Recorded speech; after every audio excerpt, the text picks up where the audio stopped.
Main बात तो यही है कि 24 घंटे में जितना भी समय लगे हृदय के अंदर नाम का जप चलता रहे। महाराज जी कहते हैं, जब ही नाम हृदय धर्यो भयो पाप का नाश।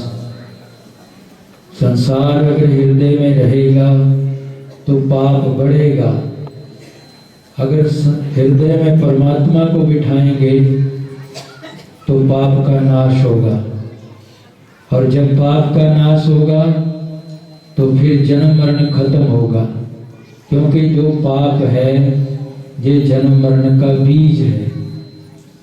और जब हम चिंतन करते हैं संसार का तो संसार हृदय में बैठता है, जब चिंतन करते हैं परमात्मा का नाम जपते हैं तो उस समय परमात्मा हमारे हृदय में होता है।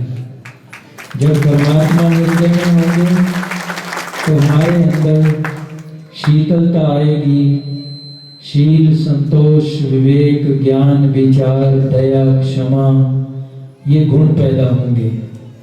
कोई पूछे कि एक भक्त के, एक संत के लक्षण क्या होते हैं, अगर हमें पता करना हो कि ये महापुरुष कितने पहुंचे हुए हैं तो उनके क्रियाकलापों से, उनकी वाणी से, उनके व्यवहार से पता चल जाता है। और ऐसे महापुरुष जो सदे हुए हैं, परमात्मा से जुड़े हुए हैं, उनके अंदर शील होगा, संतोष होगा, दया होगी, क्षमा भाव होगा, विनम्रता होगी, ये सारे गुणों से युक्त होंगे या ये गुण पैदा होने लग जाएंगे।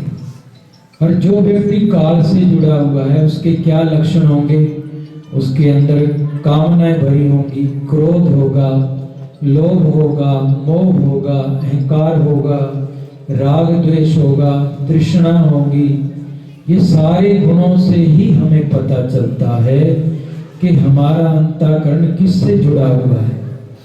अगर हम परमात्मा से जुड़े रहेंगे तो हमारे कर्मों में कटौती होती है, अंदर से शांति मिलेगी और हर समय अंदर भरा भरा लगेगा, संतोष लगेगा, सहज भाव से जीने लगेंगे और दिव्य शक्तियां हमारे ऊपर कृपा करने लगेंगी। आपको पता होगा जब किसी का कभी एक्सीडेंट हुआ होगा तो बहुत भयानक एक्सीडेंट में भी वो ये शब्द जरूर कहेगा कि परमात्मा की कृपा थी, बच गए, नहीं बचने की आशा नहीं थी। क्यों बच गए? क्योंकि परमात्मा की कृपा थी। परमात्मा की कृपा क्यों थी? कि परमात्मा के लिए भी कुछ कार्य हमने किया हुआ था, उनकी सेवा में भी हम कभी कभी जाते थे। तो हर समय नाम स्मरण करना चाहिए। बार बार गुरु दरबार में जाने से कर्म कटते हैं।